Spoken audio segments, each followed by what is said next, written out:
This is a guest essay written by Ben Cohen of the newsletter, The Thousand-Year View.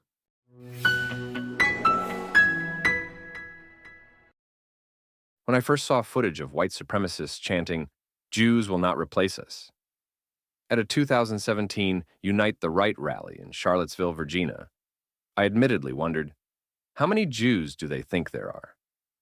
Outside of Israel and a few major cities, Jews barely have the numbers to make a minyan, let alone replace non-Jews through mass migration.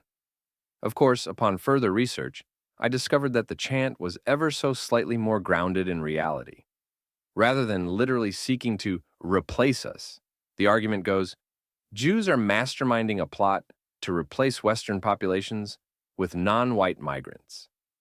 The 2018 mass shooting at a Pittsburgh synagogue was explicitly motivated by this Judeo-replicist theory. My initial question then was, who stands to gain? How exactly are Jews supposed to benefit from a demographic great replacement of the Western world? And more fundamentally, why attribute this supposed anti-white plot to the elders of Zion in the first place? First, it should be noted that the term's inventor, French author Renaud Camus, does not attribute the Great Replacement to the Jews, or even to any organized group. Instead, he blames the implicit ideology of replicism. As described by Unheard editor Mary Harrington in her summary of Camus's thoughts, replicism results from a structural blind spot across the Western world concerning the nature and meaning of human culture, predicated on the idea that peoples have no collective attributes, only individual ones.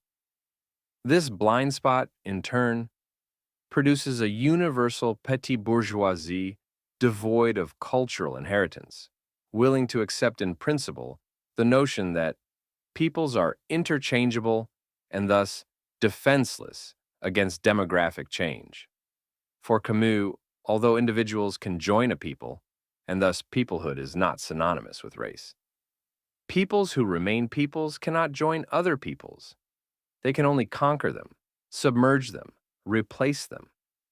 In Harrington's reading of Camus, the answer to who stands to gain is a spirit of technicity, motivated in moral terms by a desire to eliminate the political, with its implication of conflict, hierarchy, and exclusion, in favor of a pacific universalism, represented most strongly by America.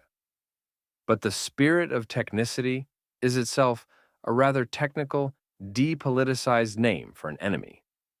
Claiming that America embodies technocracy enlivens the narrative, but obviously doesn't play well in America itself, nor, as Harrington acknowledges, does a merely anti-American reading account for the ideological vastness of a continental nation that contains multitudes.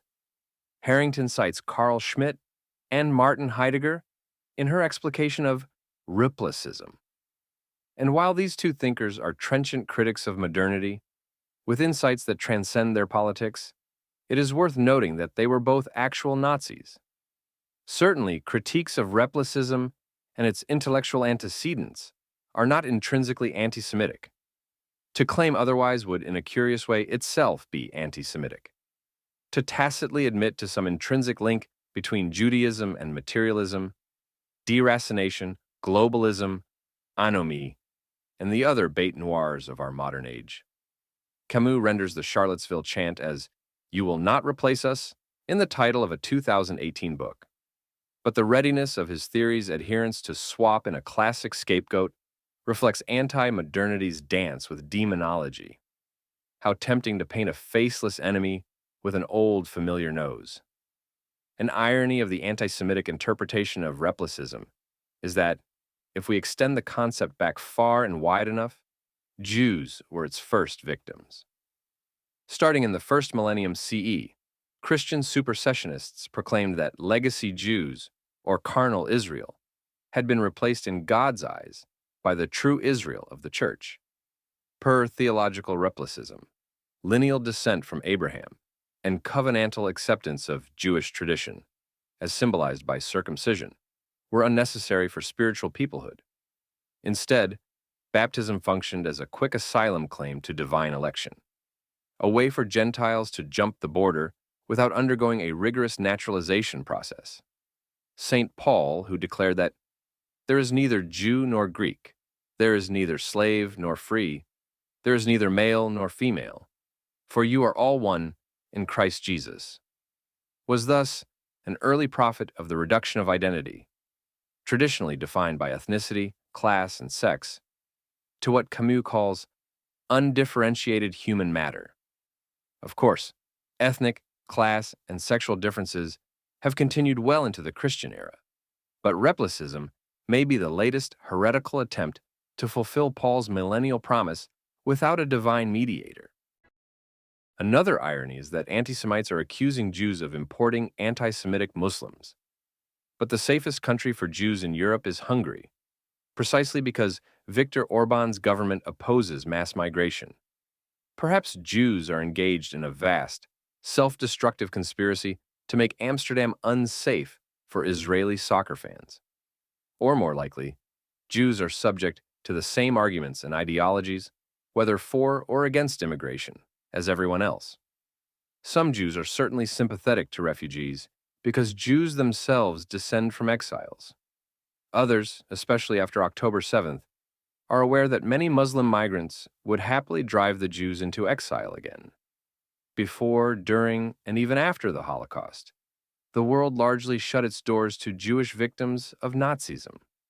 Perhaps the lesson here is that countries should welcome persecuted minorities. Or perhaps the lesson is that persecuted minorities should have countries of their own. But since most migrants are now seeking economic opportunity, rather than fleeing persecution, neither lesson is very relevant today. Yes, there is a moral case for the West to welcome Yazidi victims of the Islamic State. But 5,000 Europeans actually went to Iraq and Syria to join the Islamic State. Was the West morally obligated to have welcomed the persecutors of the Yazidis too? In a report on the stabbing of a carnal French teenager by Muslim migrants, Christopher Caldwell quotes a TikTok by one Kareem N, who said, "Personally, I like this country. You need a doctor? Free. You need a dentist? Free. I like France. It's the French I don't like. It's the racist French I don't like. Kind of the way I like the Jews, but don't like the Zionists."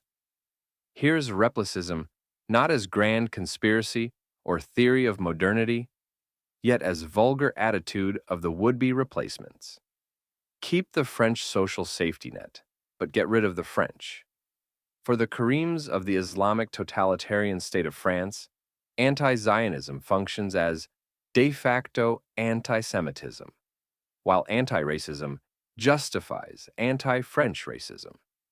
Yet in fairness, not all immigrants are Kareems. Notably, in the United States, nearly half of Latinos, who are largely immigrants or descendants of recent immigrants, voted for a presidential candidate who promised border security and mass deportations. Ironically, believers in the Great Replacement theory themselves take a replacist attitude toward migrants. Catholic Mexicans seeking integration in America are not interchangeable with Muslim Algerians seeking the Islamification of France. If the goal of replicism was to diversify America's nativists, then it seems to have succeeded. Mass migration results from a worldview that denies the validity of group differences. If you take in a significant population of Somalis, you may also import the problems that caused them to leave Somalia in the first place. That this banal observation is controversial supports the theory of replicism as implicit ideology. But if replicism reflects a flawed understanding of peoples, so too does group essentialism reflect a flawed understanding of individuals. Not all migrants wish to recreate their homelands abroad with better social services. In the case of Somalis, consider the fiercely pro-Western Ayaan Hirsi Ali, a Somalian-born Dutch-American writer, activist, former politician, and ex-Muslim. And Jews will not replace us.